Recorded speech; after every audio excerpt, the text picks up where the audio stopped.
بسم اللہ الرحمن الرحیم۔ ناظرین السلام علیکم۔ YouTube news channel Kharian gazette میں ہوں گل بخشار میں کھاریاں کے شب و روز۔ ناظرین، الیکشن انجمن تاجران کھاریاں گلیانہ روڈ اور جی ٹی روڈ کے الیکشن کے بعد مین بازار اور ڈنگا روڈ کے الیکشنوں کی تیاری زور و شور سے جاری ہے۔ مین بازار الیکشن بورڈ کے چیئرمین پرل جیولز کے ایم ڈی محمد وسیم سے الیکشن کے حوالے سے ملاقات کے دوران الیکشن بورڈ کے ممبر محمد یاسین خان بھی تشریف فرما تھے۔ الیکشن کے حوالے سے تفصیلات بتاتے ہوئے محمد وسیم نے کہا کہ مین بازار کے الیکشن میں شاہین گروپ، باؤ جاوید گروپ اور انصاف گروپ مد مقابل ہیں۔ الیکشن بورڈ کے 6 ممبران میں حاجی محمد یاسین خان، چودھری تصدق حسین، یاسر ڈار، عنایت انقلابی، سعید احمد اور راجہ طارق شامل ہیں۔ مین بازار، نیا بازار اور سنگم پلازا بازار پر مشتمل 3 وارڈ ہیں۔ کل ووٹر کی تعداد 1100 کے لگ بھگ ہے۔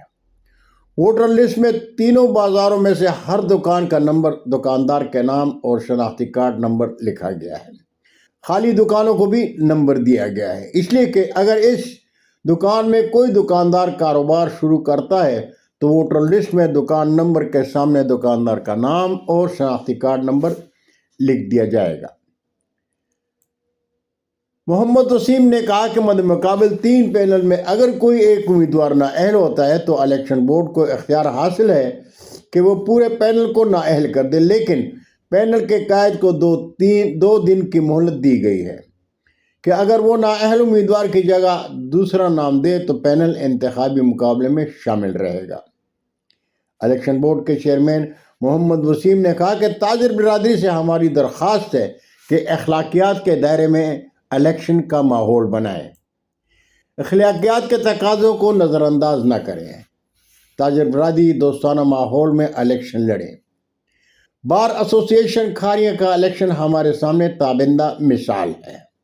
انہوں نے کہا کہ الیکشن کا دن تو گزر جائے گا، لیکن یاد رکھیں ہم نے تاجر برادری کے غمی خوشی میں شریک ہونا ہے۔ ہم تاجر برادری بھائی بھائی ہیں۔